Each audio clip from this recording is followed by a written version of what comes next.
Salut à tous, on se retrouve aujourd'hui pour la vidéo Bouco du mois, comme à chaque fois, sauf que ça va être un petit peu différent ce mois-ci, et je vais la faire en deux parties. Pourquoi? Alors déjà je vous ai menti, oui, je vous mens. Parce qu'en fait, il y a une partie des achats que j'avais fait fin septembre que je n'ai pas intégré dans le Bouco de septembre. Parce que j'avais trouvé que ça allait être trop gros, oui, parce que je suis toujours en train d'acheter des bouquins. Donc ça allait être vraiment trop gros, donc j'ai dit ça peut être un peu lourdingue après la vidéo si elle dure 50 minutes. Donc j'ai dit je la mettrai dans ceux d'octobre. Et octobre, j'avais dit, j'achèterai moins, ça va aller tout seul. Bon, au final, un spoiler, j'ai acheté trop de livres. Donc du coup, je les sépare en deux et pour une bonne raison. Donc c'est pour ça que vous allez avoir déjà cette petite partie-là, vous aurez le Bouco, entre guillemets, ordinaire après. C'est que je vous parle souvent de ma copine Margot, que j'ai rencontrée sur Instagram il y a maintenant plusieurs mois, et on s'est rencontrés en vrai, IRL.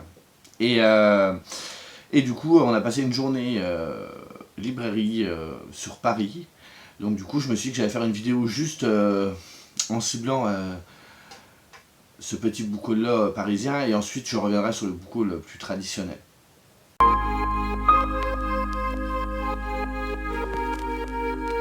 Alors, donc comme je vous disais, j'ai rencontré Margot. Et on s'est dit qu'on allait se voir et forcément quand deux lecteurs se rencontrent ils font quoi? Ils font le tour des librairies. Donc moi à Paris j'y vais de temps en temps mais je connais pas vraiment les quartiers, je connais pas vraiment les endroits où il faut aller pour acheter des bouquins. Et du coup elle s'est arrangée en faisant un petit itinéraire pour pas qu'on ait à être dans les transports toute la journée et qu'on perde du temps. Donc elle a ciblé dans un quartier, donc le quartier Saint-Michel pour ceux qui connaissent. Et du coup je vais agencer le Bouco en fonction du petit tour qu'on a fait. Donc on est d'abord allé à Gibert-Joseph. Donc à Gibert-Joseph, j'ai acheté... Et j'ai acheté moins que je croyais, c'est ça qui me semble bizarre. Oui, parce que je suis rentré, j'ai posé mon truc et j'ai pas vraiment regardé, comme ça je le redécouvre avec vous en vidéo. Non, mais j'en ai pas acheté tant que ça. Donc j'ai d'abord acheté celui-ci, donc c'est Storia, chez Hugo Poche Suspense. Donc c'est 17 auteurs qui s'engagent pour Ella et qui publient des nouvelles. Alors ici ça tourne autour, la thématique c'est les contes de fées, je crois. Oui, les contes... les contes de fées, les légendes et les mythes, donc vous avez Blanche-Neige, vous avez Pinocchio, vous avez Petit Chaperon Rouge, tous ces trucs-là. Et comme auteur, vous avez Nicolas Beuglé, vous avez Armel Carbonel, Jérôme Loubry, Montmalo, enfin il y a toute une série Jacques Expert, il y a vraiment des auteurs assez connus du monde du polar et du thriller en général. Et du coup j'avais vu pas mal de bons retours dessus, donc je me suis dit, on peut essayer, ça permet de découvrir plein de plumes, en plumes c'est pas mal les nouvelles. Ensuite, alors celui-ci sur le conseil de mon pote Philippe qui m'a dit qu'il était génial. Donc c'est chez Folio SF, c'est Je suis une légende de Richard Matheson. J'avais vu le film avec Will Smith il y a très longtemps, je m'en souviens plus du tout. Et donc il m'a pas vraiment marqué je pense. Et du coup il m'a dit de lire le livre qui était très différent, qui était vraiment mieux et qui était vraiment plus immersif, que ça se lisait bien, que ça se lisait vite. Donc je lui dis bah écoute, allons-y, j'aime beaucoup la couverture en plus avec ce petit coucher de soleil. Et en neuf, je n'ai acheté que ça. Ensuite, c'était de l'occasion. Et moi, j'étais fort déçu parce que Gilbert Joseph, j'entends souvent parler en vidéo sur les réseaux qu'au niveau occasion, c'est pas mal. Tout le monde se tourne un peu vers eux. Et au final, moi, j'ai trouvé que au niveau occasion, c'était pas non plus... Alors si, quand vous allez en rayon, vous avez le neuf, vous avez l'occasion. Donc, il y a un large choix. Mais par contre, déjà les livres ne sont pas forcément en super état. Parce que Margot, à moi, elle a voulu prendre un bouquin et j'ai été voir en rayon. Et en fait, il était taché, donc on ne l'a pas pris. Et ensuite, les réducs, elles sont pas super énormes. Donc j'ai d'abord pris, sur les conseils de mon pote encore Philippe, le premier tome de La légende de Drizzt, donc c'est le livre 1, Terre natale. Et ça s'inscrit dans la saga de Donjons et Dragons, et là c'est marqué Forgotten Realms, donc c'est chez Brajlon. Attendez, je vous montre ça après. Mais c'est les royaumes oubliés. En fait, il y a beaucoup plus de... Vous avez toute une... comment vous expliquer? Une collection sur les royaumes oubliés. Et après, il y a plusieurs histoires. Vous avez par exemple la légende de Drizzt, donc celui qui est là. Vous avez aussi Mercenaires, les lames du chasseur. Et ça s'inscrit dans les histoires de Donjons et Dragons, je crois, si je vous dis pas de bêtises. À la base, qui est un jeu de rôle. Et Philippe m'a dit, comme il sait que je suis pas toujours très familier de la fantasy, que j'ai des fois parfois j'ai du mal à me projeter dans des univers complètement inventés, il m'a dit d'essayer ça, que ce serait peut-être pas trop dur. Donc j'ai pris le tome 1, on verra bien, il y en a 13, j'ai pas pris la saga la plus courte, mais ça va, le tome n'est pas trop gros, Ça se lira bien. Et vous voyez par exemple celui-ci, neuf, il est à 6,90, ils l'ont vendu 4,50. Je trouve pas qu'au niveau de l'occasion, on part sur un truc de dingue, quoi. Enfin, je critique pas, attention, hein. Mais c'est vrai que quand j'entends Gilbert Joseph, l'occasion, c'est formidable, bah, pour le coup, j'étais un peu... Et je suis pas le seul, j'ai demandé à Margot, elle a pensé comme moi, donc j'ai pas trouvé ça non plus très... Enfin voilà, c'est pas grave. Donc j'ai pris celui-ci, en occasion. J'ai pris celui-ci sur les conseils d'une abonnée, donc Au Pays des Brumes de Arthur Conan Doyle chez Okno Édition. Alors une édition que je ne connaissais pas. C'est écrit assez gros. Le livre, on croit qu'il est gros, mais il fait que 450 pages, donc il n'y a pas tant de pages que ça. Et ici, on suit les aventures du professeur Challenger. L'anti-Sherlock Holmes confronté aux doctrines spirituelles. Donc c'est une histoire avec... oui, c'est ça, à travers cette histoire-là, Conan Doyle, il va défendre un peu tous ceux qui étaient sur le spiritisme et tout ça, cette période un peu... on va prendre la défense des adeptes du spiritisme. Donc c'est paru en 1926. Et après, je n'en sais pas beaucoup plus. On verra bien. Celui-ci qui était dans ma wishlist depuis très longtemps, c'est de M.R. Carey, Celle qui a tous les dons au livre de poche. Alors je sais qu'il y a eu un film, mais je sais pas, je ne l'ai pas regardé. J'ai préféré... Bon, vous voyez, ceux-là par contre, c'est en bon état parce que je les ai sélectionnés. Donc on est sur une fille qui est enfermée et qui attend tous les matins d'aller en cours. Mais ce qui est bizarre, c'est qu'on tient une arme braquée sur elle et qu'elle est sanglée en fait. Et je sais pas, ils disent que Mélanie est une petite fille très particulière et m'a dit en rigolant qu'elle ne les mordra pas. Donc un thriller d'une redoutable efficacité. Alors je sais pas, j'en ai entendu beaucoup parler, j'ai pas voulu trop savoir ce qui se passait dans l'histoire, même si je me doute de 2-3 trucs. Et voilà. Et du coup maintenant il est à la maison, donc j'essaierai de lire ça prochainement. Je connais pas l'auteur, je connais rien du tout, mais j'aime beaucoup le jaune de la couverture. Et en dernier achat d'occasion, alors ça je connaissais absolument pas du tout, c'est chez Panini Comics de Scott Kinmore, je pense que ça se dit comme ça, Zombie Ohio. Alors moi j'ai vu Zombie, vous voyez bien, j'ai vu la tranche là dans le rayon, j'ai sauté dessus, hein, j'ai les yeux comme des soucoupes. Et là on est sur une apocalypse zombie, mais où le héros va être un zombie justement, et on va suivre son point de vue à lui. Et je trouvais que c'était intéressant. Alors déjà j'ai kiffé la couverture, et je trouvais ça intéressant de suivre un zombie en étant dans sa tête. Donc, mêlant avec brio l'horreur, l'humour et le roman noir. Écoutez, recommandé par Zombie Culture. Alors ça, Zombie Culture, j'ai déjà entendu vaguement parler. Bon, il fait combien? Voilà, 400 pages. Moi, quand je vois Zombie, c'est 8 direct. Donc, une fois qu'on est sorti de cette petite librairie, enfin petite, elle faisait je sais pas combien d'étages d'ailleurs, et on est resté que sur un étage, on est resté un moment avec Margot dedans, je ne sais plus. Mais il y a de quoi faire. Donc ensuite, en sortant de Gilbert Joseph, nous sommes allés à Pulp Comics, je crois que c'était, parce que attendez, j'ai deux noms, donc je ne sais pas. Il y a Album BD et Pulp Comics. Je crois que Pulp Comics c'est le premier qu'on ait fait, parce que Comics c'est les BD américaines. Et ensuite on a Album BD, mais Album BD je n'ai rien acheté. Donc à Pulp Comics j'ai pris, alors, Magic Knight Rayart chez Pika Édition de Clamp, donc le tome 5, plus qu'un et c'est fini. Donc celui-là c'est la série que je vous présente à chaque fois. Donc là c'était l'occasion qui faisait le larron, je l'ai vu, je l'ai pris. Et également Sailor Moon, le tome 6, donc dans l'Eternal Édition, toujours chez Pika, avec leur super couverture, et il y a toujours ces petites pages couleurs. Moi je les ai déjà les Sailor Moon, mais quand j'ai vu qu'il y avait des petites pages couleurs comme ça, je ne peux pas résister. Hein. Regardez, franchement les images elles sont quand même jolies. Hein. Puis moi Sailor Moon c'est mon enfance, donc vous savez, je vous le dis à chaque fois. Ensuite j'ai pris sur les conseils de Margot, celui-ci que j'avais déjà vu plusieurs fois tourner. Margot l'a lu il n'y a pas longtemps, elle a adoré.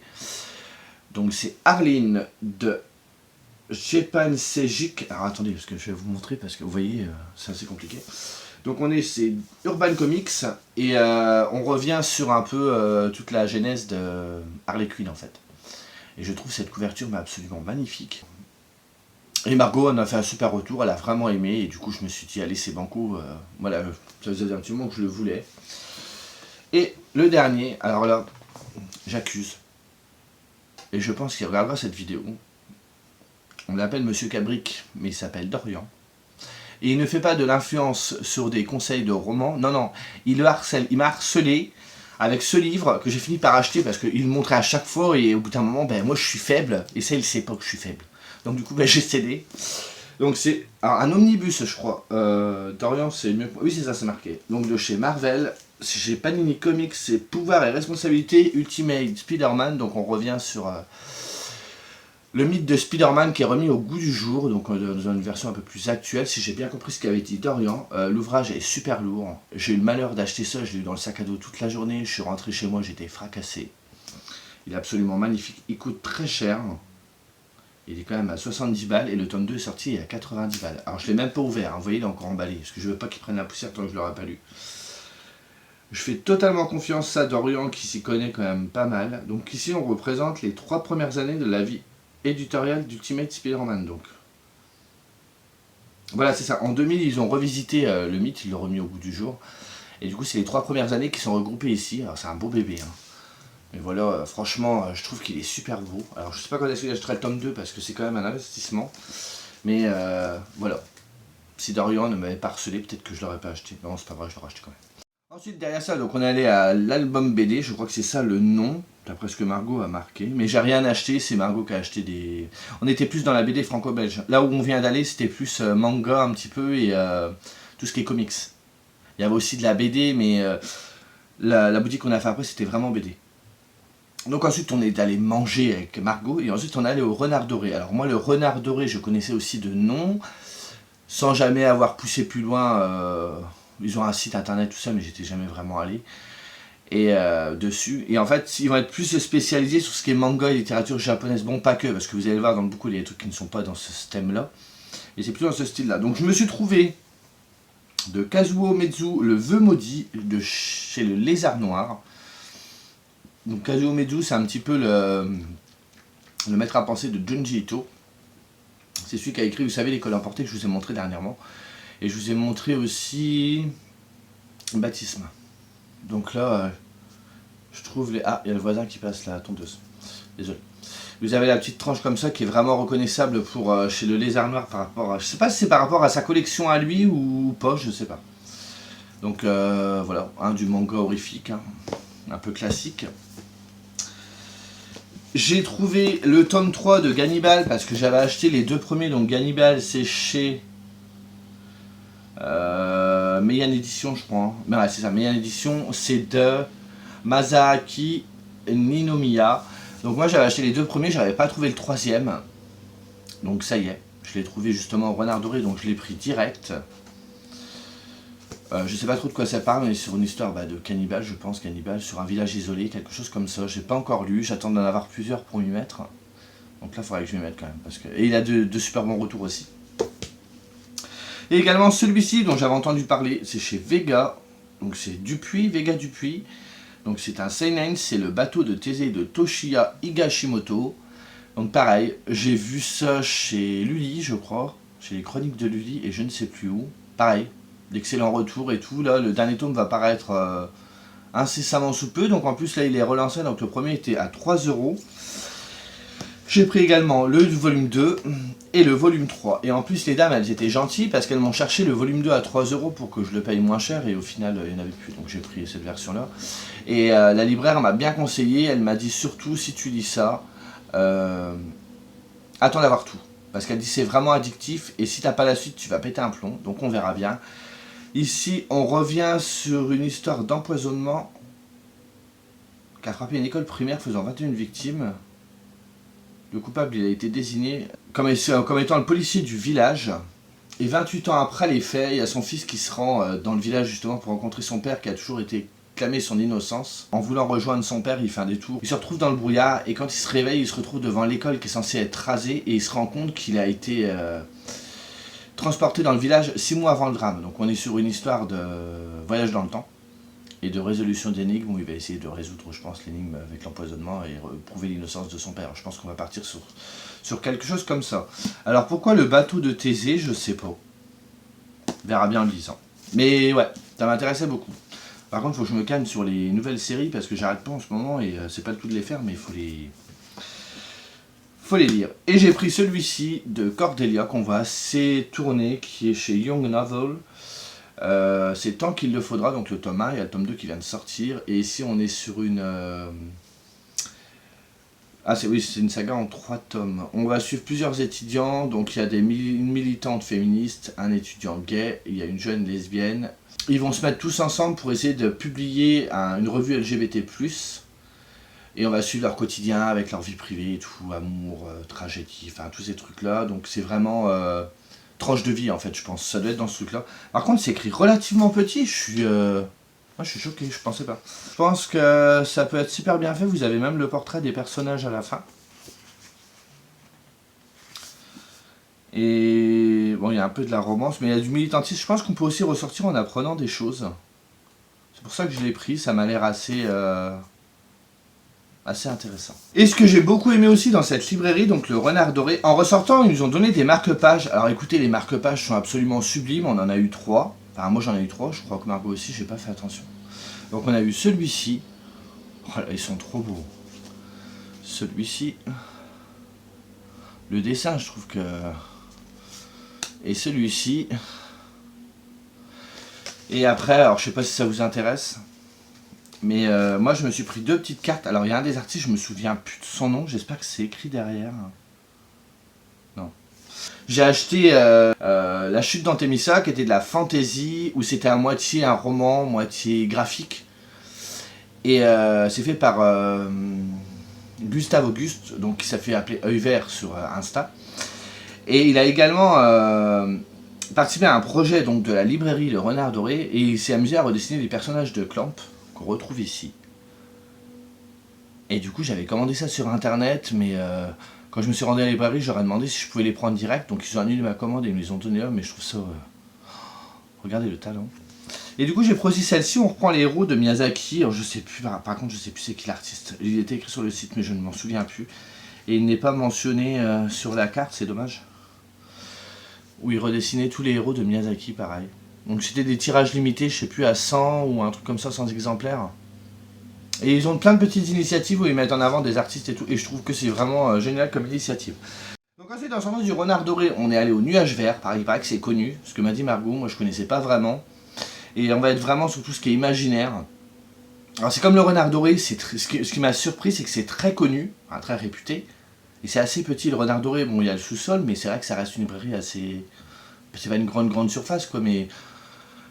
Et du coup, donc on est allé au Nuage Vert. Donc au Nuage Vert, j'ai été beaucoup plus sage. Que c'est pas le tout de les acheter les bouquins, mais on se baladait dans Paris avec. Donc moi j'avais un sac à dos blindé, j'avais le tote bag blindé, et quand le tote bag était blindé, j'ai dit c'est terminé, j'arrête. Donc je me suis pris celui-ci que j'avais trouvé aussi par chez moi, mais que je n'avais pas pris. Donc c'est chez ActuSF, c'est leur superbe collection. Alors je sais pas si elle a un nom.